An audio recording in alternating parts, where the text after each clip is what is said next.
ನಮಸ್ತೆ ವೇದ ಎಜುಕೇಷನ್ ಟ್ಯೂಟೋರಿಯಲ್ಗೆ ಸ್ವಾಗತ. ನನ್ನ ಹೆಸರು ಉಪಮೇಶ್. ನಾನು ಇವತ್ತು ನಿಮಗೆ 10th ಸ್ಟ್ಯಾಂಡರ್ಡ್ದು ಇಂಟ್ರೊಡಕ್ಷನ್ ಟು ಟ್ರಿಗ್ನೋಮೆಟ್ರಿ ಕಂಟಿನ್ಯೂ ಮಾಡ್ತಾ ಇದ್ದೀನಿ. ಇನ್ನೂ ನಮ್ಮ ಚಾನಲ್ಗೆ ಯಾರು ಸಬ್ಸ್ಕ್ರೈಬ್ ಆಗಿಲ್ವೋ ಸಬ್ಸ್ಕ್ರೈಬ್ ಆಗಿ.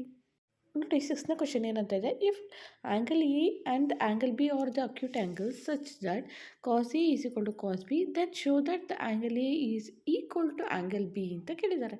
ನೋಡಿ, ಇಲ್ಲಿ ಆ್ಯಂಗಲ್ ಎ ಆ್ಯಂಗಲ್ ಬಿ ಮತ್ತು ಇವೆರಡು ಅಕ್ಯೂಟ್ ಆ್ಯಂಗಲ್ ಆಗಿದೆ ಅಂತ ಹೇಳಿದ್ದಾರೆ. ಸೊ ಆ್ಯಂಗಲ್ ಎ ನಾನು ಒಂದು ಕಡೆ ಬರ್ಕೊಂಡಿದ್ದೀನಿ, ಆ್ಯಂಗಲ್ ಬಿಗೆ ಇನ್ನೊಂದು ಟ್ರಯಾಂಗಲ್ನ ನಾನು ಡ್ರಾ ಮಾಡಿದ್ದೀನಿ. ಓಕೆ, ಇದರಲ್ಲಿ ನಮ್ಗೆ ಏನಾಗಿದೆ, ಅಕ್ಯೂಟ್ ಆ್ಯಂಗಲ್ ಇದೆ ಮತ್ತು angle A is equal to angle B ಅಂತ ತೋರಿಸಿ ಅಂತ ಹೇಳಿದ್ದಾರೆ. ಓಕೆ, ಫ್ರಮ್ ದ ಫಿಗರ್ ಅಂತ ಬರ್ಕೊಳ್ಳೋಣ. From the figure in right angle triangle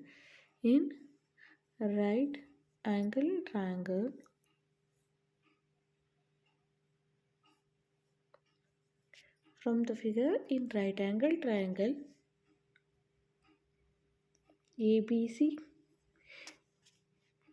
cos A is equal to cos A angle cos A is equal to cos A ಏನು ಬರುತ್ತೆ, adjacent side by hypotenuse, right? adjacent side ಅಂದರೆ ಏನು ಬರುತ್ತೆ, AC divided by AB ಬರುತ್ತೆ ಅಲ್ವಾ. adjacent side by hypotenuse ಏನು ಬರುತ್ತೆ, AC divided by AB ಬರುತ್ತೆ. So AC divided by AB ತಗೋತೀನಿ. ಅದೇ ಥರನೇ ಕಾಸ್ ಬಿ ತೊಗೊತೀನಿ ಅಂತಂದರೆ ಕಾಸ್ ಬಿಗೆ ಏನು ಬರುತ್ತೆ, ಅಡ್ಜಸೆಂಟ್ ಸೈಡ್ ಬಂದು ನಮಗೆ ಬಿ ಸಿ ಬರುತ್ತೆ ಮತ್ತು ಹೈಪೋಟಿನಿಯಸ್ ಬಂದು ಎ ಬಿ ಬರುತ್ತೆ. ಅದನ್ನೇ ನಾನು ಇಲ್ಲಿ ಬರ್ಕೊತೀನಿ, adjacent side by hypotenuse B C divided by A B, B C divided by A B. ಹಾಗೆ ನಾನು ನೆಕ್ಸ್ಟ್ ಇಲ್ಲಿ ಏನಂತ ತೊಗೊಳ್ಳೋಣ, since we know that cos A is equal to cos B ಅಂತ ಅವರೇ ಕೊಟ್ಟಿದ್ದಾರೆ, ಅದನ್ನು ನಾನು ಇಲ್ಲಿ ಬರ್ಕೊತೀನಿ. Since we know that cos A is equal to cos B, cos A is equal to cos B. Cos A ಅಂದರೆ ಏನಂತ ಇದೆ ನೋಡಿ, A C divided by A B, ಅದನ್ನೇ ನಾವಿಲ್ಲಿ ಬರ್ಕೊತೀನಿ. A C divided by A B is equal to cos B ಅಂದರೆ B C divided by A B, B C divided by A B. ಈಗ ಇಲ್ಲಿ ಬೋತ್ ಡಿನಾಮಿನೇಟರ್ ಸೈಡ್ ಎರಡು ಸೈಡಲ್ಲೂ ನೋಡ್ತಾ ಬಂದರೆ ಎ ಬಿ ಕ್ಯಾನ್ಸಲ್ ಮಾಡ್ಬೋದಾ, ಎಸ್ ಕ್ಯಾನ್ಸಲ್ ಮಾಡ್ಬೋದು. So A C is equal to B C ಏನಂತ ಬರ್ಕೊತೀವಿ ನಾವಿಲ್ಲಿ, as angle A is equal to angle B ಅಂತ ತೊಗೊತೀನಿ. ಇದರಲ್ಲಿ ಬ್ರ್ಯಾಕೆಟಲ್ಲಿ ಏನಂತ ಬರ್ಕೊತೀವಿ, angle opposite to the equal side of an angle opposite to the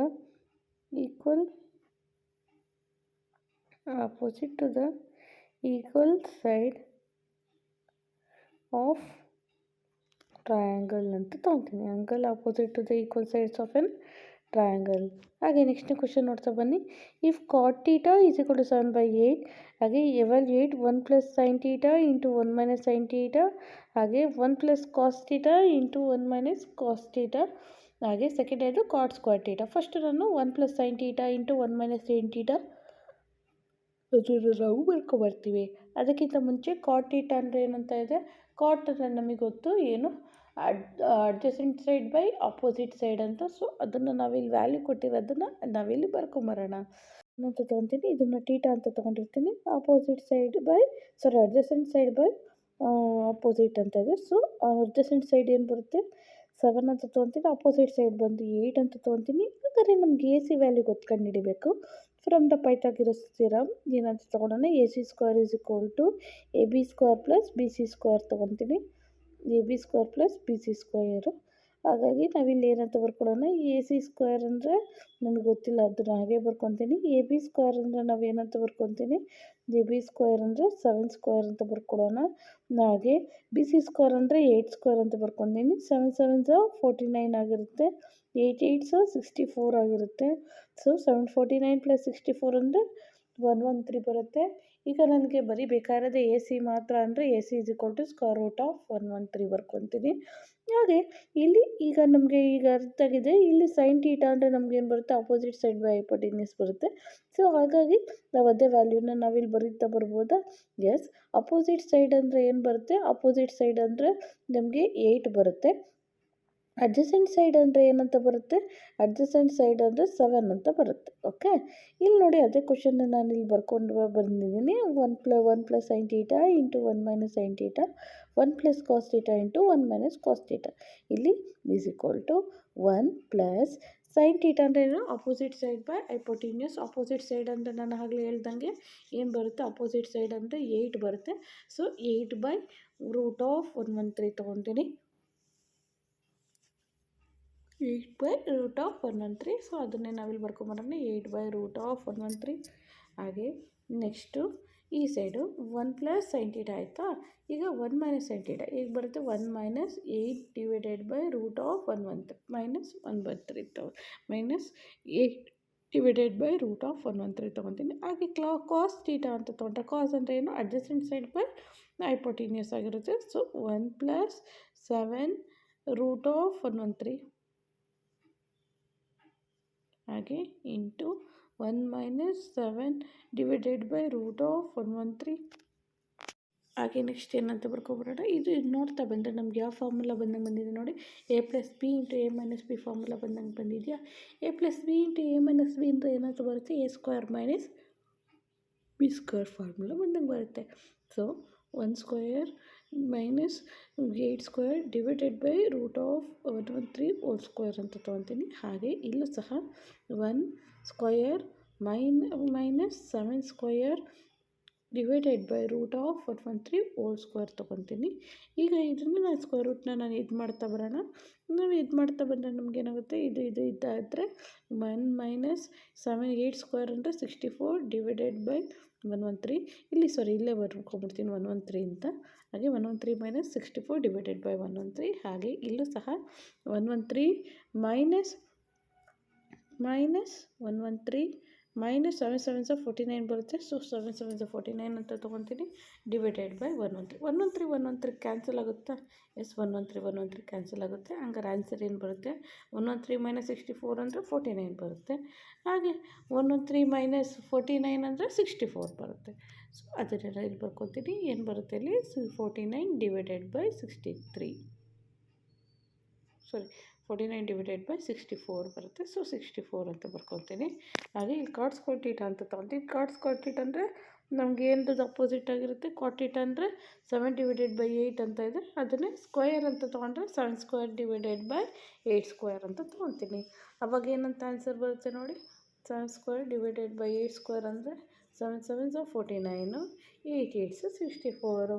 so 49 /64 ಅನ್ನೋದೇ ಆನ್ಸರ್ ಆಗಿರುತ್ತೆ. ಹಾಗಾದರೆ ಇದು ನಮ್ಗೆ ಆನ್ಸರ್ ಸಿಗ್ತಾ. ಹಾಗಾದರೆ ನೆಕ್ಸ್ಟ್ನೇ ಕ್ವಶನ್ನ ಮಾಡ್ತಾ ಬರೋಣ. ನೆಕ್ಸ್ಟ್ನೇ ಕ್ವಶನ್ ನೋಡಿ ಏನಂತ ಇದೆ.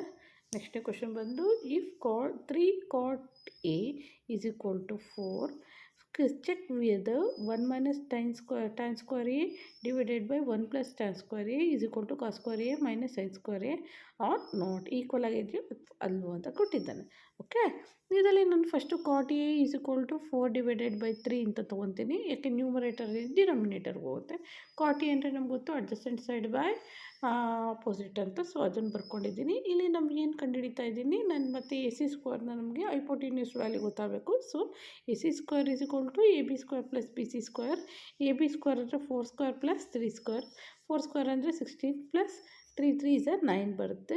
ಸೊ ಆನ್ಸರ್ ಬಂದು ಏನು ಬರುತ್ತೆ, AC² ಇದ್ದಿದ್ದು ಬರೀ AC ಬೇಕು ಅಂದರೆ √25 ಅಂತ ಬರುತ್ತೆ. √25 ಅಂದರೆ 5 ಅಂತ ಆನ್ಸರ್ ಬಂದು. ಸೊ AC ವ್ಯಾಲ್ಯೂ ಗೊತ್ತಾಯಿತು 5 ಅಂತ. ಫ್ರಮ್ ಪೈಥಾಗರಸ್ ಥಿಯರಮ್ ಪ್ರಕಾರ ನಾನು ತೊಗೊತೇನೆ ನೋಡಿ. ಫ್ರಮ್ ಪೈಥಾಗರಸ್ ಥಿಯರಮ್ ಪ್ರಕಾರ ನಮಗೇನಂತ ಬರುತ್ತೆ, ಫ್ರಮ್ ಪೈಥಾಗರಸ್ ಥಿಯರಮ್ AC = 5 ಅಂತ ಗೊತ್ತಾಯ್ತು ನಮಗೆ. ಫ್ರಮ್ ಪೈಥಾಗರಸ್ ಥಿಯರಮ್ AC = 5 ಅಂತ ಗೊತ್ತಾಯ್ತು ವ್ಯಾಲ್ಯೂನ. ಅದನ್ನೇ ನಾನು ಬರ್ಕೊತಿದ್ದೀನಿ, AC = 5. ಹಾಗಾದರೆ ನಮಗೆ ವ್ಯಾಲ್ಯೂ ಏನು ಬೇಕಾಗಿರೋದು, 1 - tan square A divided by 1 + tan square A first ಮಾಡ್ಕೊತೀನಿ. ಆಮೇಲೆ cos square A LHS first ಮಾಡ್ಕೊಳ್ಳೋಣ, ಆಮೇಲೆ RHS ಮಾಡ್ಕೊಬರೋಣ. ಓಕೆ, ಇಲ್ಲಿ 1 - tan square A ಇದೆ. 1 - tan square A divided by 1 + tan square A ಅಂತ ಬರ್ಕೊತೀನಿ, ಆಯಿತಾ. ಹಾಗೆ 1 - tan square ಅಂದರೆ opposite side by adjacent side ಬರುತ್ತೆ. ಸೊ ಅಪೋಸಿಟ್ ಸೈಡ್ ಏನಿದೆ ಇಲ್ಲಿ 3/4 ಬರುತ್ತೆ. ಹಾಗಾದರೆ ನಾವು 3² / 4² ಅಂತ ತೊಗೊತೀನಿ. 3² / 4² ಅಂತ, ಇಲ್ಲ 3/4 ಹೋಲ್ ಸ್ಕ್ವೇರ್ ಅಂತ ನಾವು ತೊಗೋಬೋದು. ಸೊ 1 + 3 ಇಲ್ಲಿ ನೋಡಿ 1 + tan ಸ್ಕ್ವೇರ್ ಇದೆ. ಸೊ 1 + 3/4 ಹೋಲ್ ಸ್ಕ್ವೇರ್ ತೊಗೊತೀನಿ. ಹಾಗೆ 3/4 ಅಂದರೆ ನಮ್ಗೆ ಗೊತ್ತು ಏನು 9/16. ಸೊ ಇಲ್ಲೇನಾದರೂ ತೊಗೊಂಡ್ರೆ ಈ 16 ನಾವು ಡಿನಾಮಿನೇಟರಲ್ಲಿ ಇದ್ದಿದ್ದು ಈ ಸೈಡ್ ತೊಗೊಂಡ್ರೆ 16 - 9 / 16. ಹಾಗೆ 16 + 9 / 16 ಅಂತ ತೊಗೊತೀನಿ. ಇದು ನನಗೆ 16 ಕ್ಯಾನ್ಸಲ್ ಆಗುತ್ತೆ ಬೋತ್ ನ್ಯೂಮರೇಟರಲ್ಲಿರೋದು. ಸೊ 16 - 9 ಅಂದರೆ 7 ಬರುತ್ತೆ. 16 + 9 ಅಂದರೆ 25 ಬರುತ್ತೆ. ಸೊ 7 / 25 ಬಂದು ನಮಗೆ ಇದ್ರದ್ದು ವ್ಯಾಲ್ಯೂ ಆಗಿರುತ್ತೆ LHS. ಹಾಗಾದರೆ RHS ಕಂಡುಹಿಡಿತಾ ಬರೋಣ. RHS ಏನಂತ ಇದೆ cos² A - sin² A ಇದೆ. cos² A ಅಂದರೆ ಏನಂತ ಇದೆ ವ್ಯಾಲ್ಯೂ ಬಂದು cos² ಅಂದರೆ ನಮಗೆ ಗೊತ್ತು ಏನು ಅಡ್ಜಸೆಂಟ್ ಸೈಡ್ ಬೈ ಹೈಪೋಟಿನ್ಯೂಸ್ ಅಂತ. ಸೊ ಅಡ್ಜಸೆಂಟ್ ಸೈಡ್ ಏನಿದೆ 4² / 5². ಹಾಗೆ ಇದು ಸಹ ನಮಗೇನಿದೆ 3² / 5². ಯಾಕೆಂದರೆ ಇದು ಆಪೋಸಿಟ್ ಸೈಡ್. ಸೊ ಸೈನ್ ಅಂತ ಇರೋದ್ರಿಂದ ಆಪೋಸಿಟ್ ಸೈಡು. ಸೊ ಏನಂತ ತೊಗೊತೀನಿ 4² ಅಂದರೆ ಏನು ಬರುತ್ತೆ 16 - 3² ಅಂದರೆ ಏನು ಬರುತ್ತೆ 9. ಹಾಗೆ 5² ಅಂದರೆ 5 × 5 = 25 ಬರುತ್ತೆ. LCM ಎರಡಕ್ಕೂ ಸೇಮ್ ಆಗಿರುತ್ತೆ. ಸೊ 7 / 25. ನೋಡಿ ಇಲ್ಲಿ LHS ಸಹ ಸೇಮ್ ಇದೆ, RHS ಸಹ ಸೇಮ್ ಇದೆ ಅಲ್ವಾ. LHS ಹಂಗಾರೆ ನಾವು ವ್ಯಾಲ್ಯೂ ನೋಡಿ ಇದೆರಡು ಈಕ್ವಲ್ ಅಂತ ನಾವು ತೊಗೋಬೋದಾ. LHS = RHS ಆಗಿರುತ್ತೆ. ಹಾಗೆ ನೆಕ್ಸ್ಟ್ನೇ ಕ್ವಶನ್ನ ಮಾಡ್ತಾ ಬರೋಣ. ನೆಕ್ಸ್ಟ್ನೇ ಕ್ವಶನ್ ನೋಡಿ ಏನಂತ ಇದೆ. In triangle ABC right angle at B, if the tan A is = 1/√3, find the value of sin A cos C. ಹಾಗೆ cos A into sin C. ಹಾಗೆ ನೆಕ್ಸ್ಟು ಈ ಸೈಡ್ ನೋಡ್ರೆ cos A cos C plus sin A sin C. ಇಲ್ಲಿ ನನಗೆ tan A ಏನು ಬರುತ್ತೆ ನಮ್ಗೆ ಗೊತ್ತು ಆಪೋಸಿಟ್ ಸೈಡ್ ಬೈ ಹೈಪೋಟಿನಿಯಸ್ ಅಂತ. ಸೊ ಆಪೋಸಿಟ್ ಸೈಡ್ ಏನಂತ ಇದೆ 1 ಅಂತ ಬರುತ್ತೆ. ಹೈಪೋಟಿನಿಯಸ್ ಬಂದು √3 ಬರುತ್ತೆ. ಹಾಗಾದರೆ ನಮಗೆ AC ಬಂದು ನಮ್ಮ ವ್ಯಾಲ್ಯೂ ಏನಂತ ಬರುತ್ತೆ ನೋಡ್ತಾ ಬಂದರೆ AC² = 1² ಪ್ಲಸ್ √3² ಅಂತ ತೊಗೊತೀನಿ. ಇಲ್ಲಿ ನೋಡಿ ಇಲ್ಲಿ √3² ಅಂದರೆ ಏನಂತ ಬರುತ್ತೆ 3 ಅಂತ ಡೈರೆಕ್ಟಾಗಿ ಬರ್ಕೊಳ್ಳ. ಸ್ಕ್ವೇರ್ ಕ್ಯಾನ್ಸಲ್ ಆಗುತ್ತೆ. ಹಾಗೆ ಇಲ್ಲಿ 1² ಅಂದರೆ 1 ಅಂತಲೇ ತೊಗೋಬೋದಾ. ನೋಡಿ ಇದು ಸ್ಕ್ವೇರ್ ರೂಟ್ ಕ್ಯಾನ್ಸಲ್ ಆಗುತ್ತೆ. ಸೊ AC = ಏನು ಬರುತ್ತೆ ಬರೀ AC ಸ್ಕ್ವೇರ್ನ ನಾನು ಆ ಸೈಡ್ ತೊಗೊಂಡೆ A² 3 + 1. ಆಗ √4 ಅಂದರೆ 2 ಬರುತ್ತೆ. ಹಾಗಾದರೆ ನಾನು ಇಲ್ಲೇ ಬರ್ಕೊಂಬಂದೆ ನೋಡಿರಿ, ಈ ಥರ ಬರ್ಕೊಂಬಂದಿದ್ದೀನಿ ನಾನು. ಇದರಲ್ಲಿ ನಮಗೆ ವ್ಯಾಲ್ಯೂನ ನಾನು ಇಲ್ಲಿ ಮಾಡ್ತಾ ಬರ್ತೀನಿ. sin A cos C ಹಾಗೆ cos A sin C ಅಂತ ಇದ್ದಾರೆ. ಫಸ್ಟು ನಾನು ಅದನ್ನು ತೊಗೊಂಡಿದ್ದೀನಿ. ಏನಂತ ಬರುತ್ತೆ sin A ಅಂದರೆ 1/2 ಬರುತ್ತೆ. ಹಾಗೆ cos A ಅಂದರೆ ಏನಂತ ಬರುತ್ತೆ 1/2 ಬರುತ್ತೆ. cos A ಅಂದರೆ ಏನಂತೆ 1/2 ಬರುತ್ತೆ. ಹಾಗೆ cos A ಅಂದರೆ ಏನಂತ ಬರುತ್ತೆ cos A ಅಂದರೆ √3/2 ಬರುತ್ತೆ. ಹಾಗೆ cos C ಅಂದರೆ ಏನಂತ ಬರುತ್ತೆ cos C sin C ಅಂದರೆ √3/2 ಬರುತ್ತೆ. ಸೊ ಇಲ್ಲಿ ನೋಡ್ತಾ ಬಂದರೆ ಇಲ್ಲಿ 1/2 × 1/2 ಅಂದರೆ 1/4. ಹಾಗೆ √3 + √3 × 2 ಅಂದರೆ √3/2 ಅಂದರೆ √3 × √3 ಬರೀ 3/4 ಬರುತ್ತೆ. ಸೊ 4 ಈ ಡಿನಾಮಿನೇಟರಲ್ಲಿ ಬಂತು. ಸೊ 4 ಅಂತ ಬಂದಾದಮೇಲೆ ನಾವು LCM ತೊಗೊಂಡ್ರೆ 1 + 3 will be 4 ಆಗುತ್ತೆ. ಸೊ 4 ಕ್ಯಾನ್ಸಲ್ ಆದರೆ it will be 1 ಬರುತ್ತೆ. ಹಾಗೆ ನಾವು ಸೆಕೆಂಡ್ನೇದು ಸಹ ಮಾಡ್ತಾ ಬರೋಣ. ಏನಂತ ಇದೆ ಕ್ವಶನ್ ಬಂದು cos A cos C ಹಾಗೆ plus sin A sin C ಅಂತ ಇದೆ. sin A sin C. ಈಗ ಇದನ್ನು ಸಹ ಮಾಡ್ತಾ ಬರೋಣ. cos A cos C ಅಂದರೆ ಏನಂತ ಬರುತ್ತೆ √3/2 ಹಾಗೆ ಇಂಟು ನನಗೆ ಇದು 1/√2 ಬರುತ್ತೆ. ಸೊ 1/2 ಅಂತ ತೊಗೊತೀನಿ. 1/2 ಹಾಗೆ ಇದನ್ನು ಸಹ sin A ಅಂದರೆ ನಮಗೇನು ಬರುತ್ತೆ 1/2 ಇಂಟು √3/2. ಈಗ ಇದನ್ನು ನಾವು ಇದು ಮಾಡ್ತಾ ಬಂದರೆ ನಮಗೇನೋ √3/4 ಮೈನಸ್ √3/4 ಬರುತ್ತೆ. ಎರಡನ್ನು ಕ್ಯಾನ್ಸಲ್ ಮಾಡಿದ್ರೆ ವ್ಯಾಲ್ಯೂ ವಿಲ್ ಬಿ ದ 0. ಹಾಗಾದ್ರೆ 0 ವಿಲ್ ಬಿ ದ ಆನ್ಸರ್. ಹಾಗೆ ನೆಕ್ಸ್ಟ್ ಕ್ವಶನ್ ನೋಡಿ ಏನಂತ ಇದೆ. In triangle PQR right angle at Q, PR plus QR is equal to 25 cm and PQ is equal to 5 cm. Determine the value of sin P cos P. And tan P ಅಂತಂದರೆ from the figure ನಾನು ತೊಗೊಳ್ಳೋಣ ಏನು P Q R ಅಂತ ಬರ್ಕೊತೀನಿ. P Q is equal to 5 centimetre ಅಂತ ಕೊಟ್ಟಿದ್ದಾರೆ, ಅದನ್ನು ಬರ್ಕೊತೀನಿ. ಹಾಗೆ next P R plus Q R is equal to 25 centimetre ಅಂತ ಇದೆ. ಏನು P R plus Q R is equal to 25 centimetre. From the Pythagoras theorem ನಾವೇನಂತ ತೊಗೊಳ್ಳೋಣ, P R square is equal to P Q square plus Q R square ಅಂತ ಬರ್ಕೊಳ್ಳೋಣ. So ಇವಾಗ ಅವ್ರು ಅದಕ್ಕಿಂತ ಮುಂಚೆ ನಮ್ಗೆ ಏನಂತ ಕೊಟ್ಟಿದ್ದಾರೆ, P R plus Q R is equal to 25 centimetre ಅಂತ ಕೊಟ್ಟಿರೋದನ್ನು ನಾನು ಇಲ್ಲಿ ಬರ್ಕೊಂಡು ಹೋಗ್ತೀನಿ. P R plus Q R is equal to 25 centimetre. ಹಾಗೆ ನಮಗೆ ಇದರಲ್ಲಿ ನಾವು ಒಂದನ್ನು ತೊಗೊಳೋಣ, Q R is equal to 25 minus P ಆರ್ನ ನಾವು ಎಕ್ಸ್ ಅಂತ ತೊಗೊತೀನಿ. ಏನನ್ನ ಪಿ ಆರ್ನ ನಾನಿಲ್ಲಿ ಎಕ್ಸ್ ಅಂತ ಬರ್ಕೊತೀನಿ. ಹಾಗೆ ನೆಕ್ಸ್ಟ್ ನಾವೇನಂತ ಬರ್ಕೊಂಡು ಹೋಗೋಣ, ಈಗ ಅದೇ ವ್ಯಾಲ್ಯೂನ ನಾನಿಲ್ಲಿ ಪಿ ಆರ್ ಸ್ಕ್ವೇರ್ಗೆ plus P R square is equal to P Q square plus Q R ಸ್ಕ್ವೇರ್ಗೆ ನಾನು ಇದನ್ನು ಸಬ್ಮಿಟ್ ಮಾಡ್ತಾ ಬರ್ತೀನಿ. ಅವಾಗ ಏನಂತ ಆಗುತ್ತೆ ನೋಡ್ತಾ ಬನ್ನಿ. ಪಿ ಆರ್ ಸ್ಕ್ವೇರ್ ಅಂದರೆ ಎಕ್ಸ್ ಸ್ಕ್ವೇರ್ ಅಂತ ಇದೆ. ಸೊ ಎಕ್ಸ್ ಸ್ಕ್ವೇರ್ ಅಂತಲೇ ಬರ್ಕೊಳ್ಳೋಣ ನಾವಿಲ್ಲಿ. X square is equal to P Q square ಅಂದರೆ ನಮ್ಗೆ ಏನಂತ ಗೊತ್ತು, ಪಿ ಕ್ಯೂ ಸ್ಕ್ವೇರ್ ಕೊಟ್ಟಿದ್ದಾರೆ, ಎಸ್ 5 ಸ್ಕ್ವೇರ್ ಅಂತ ಕೊಟ್ಟಿದ್ದಾರೆ. So 5 square plus Q R square ಅಂದರೆ ನಮ್ಗೆ ಏನಂತ ಇದೆ ಇಲ್ಲಿ 25 ಮೈನಸ್ ಎಕ್ಸ್ ಹೋಲ್ ಸ್ಕ್ವೇರ್ ಅಂತ ಇದೆ. ಈಗ ನಾವು ಇದನ್ನೇ ನಾವಿಲ್ಲಿ ಮಾಡ್ತಾ ಬರೋಣ. ಇಲ್ಲಿ ನೋಡ್ತಾ ಬಂದರೆ ನಾವೇನು X square is equal to ಇದನ್ನು ಎಕ್ಸ್ ಸ್ಕ್ವೇರ್ ಮೈನಸ್ ಈ ಸೈಡ್ ತೊಗೊಂಬಂದ್ಬಿಡೋಣ, ಬೆಸ್ಟ್ ಆಗುತ್ತೆ. ಆವಾಗ ನಮಗೆ A minus P A square A plus P into A minus B ಈ ಫಾರ್ಮಲ್ಲಿ ಬರುತ್ತೆ. ಸೊ ಅದನ್ನು ನಾವಿಲ್ಲಿ ಬರ್ಕೊಂಬಂದ್ರೂ ಆಗುತ್ತೆ. ಸೊ ಇಲ್ಲಿ 5 ಸ್ಕ್ವೇರ್ ಇದ್ದಿದ್ದನ್ನು ನಾವು 25 ಅಂತ ತೊಗೊಂಡೆ. ಈಗ ಏನಾಗುತ್ತೆ, ಇಲ್ಲಿ A plus B into A minus B ಈ ಫಾರ್ಮಲ್ಲಿ ಬರ್ಕೊಂಬರ್ತೀನಿ ಅಂತ ತೊಗೊತೀನಿ. ಏನಾಗುತ್ತೆ, A square minus B square form ಇದೆ ಅಂತ. ಸೊ ಏನಂತ ತೊಗೊತೀನಿ, x plus 25 minus x into x minus 25 plus x ಅಂತ ತೊಗೊತೀನಿ. Okay, x minus 25 plus x. ಹಾಗೆ ಇದನ್ನು ಈಸ್ ಈಕ್ವಲ್ ಟು 25 ತೊಗೊಂಬರೋಣ. ನೆಕ್ಸ್ಟ್ ಇಲ್ಲಿ plus x minus x cancel ಆಗುತ್ತೆ. ಇಲ್ಲಿ ಇಲ್ಲಿ ಏನಾಗುತ್ತೆ, ಇಲ್ಲಿ plus x minus X cancel ಅಂದರೆ 25 ಇಂಟು ಇಲ್ಲಿ ಎಕ್ಸ್ ಪ್ಲಸ್ ಎಕ್ಸ್ ಅಂದರೆ 2x ಮೈನಸ್ 25 ಬರುತ್ತೆ. ಇಲ್ಲಿ ಈಸ್ ಈಕ್ವಲ್ ಟು 25. ಈ 25 ಇಲ್ಲಿದ್ದು ನ್ಯೂಮರೇಟರಲ್ಲಿ ಇದ್ದಿದ್ದು ಈ ಸೈಡ್ ಹೋದರೆ ಡಿನಾಮಿನೇಟರ್ಗೆ 25/25 ಅಂದರೆ ಇಟ್ ವಿಲ್ ಬಿ ಆನ್ 1 ಬರುತ್ತೆ. ಸೊ 25/25 ಬರ್ಕೊತೀನಿ. ಹಾಗೆ next 2x minus 25 is equal to 1 ಅಂತ ತೊಗೊತೀನಿ. 2x minus 25 is equal to 1.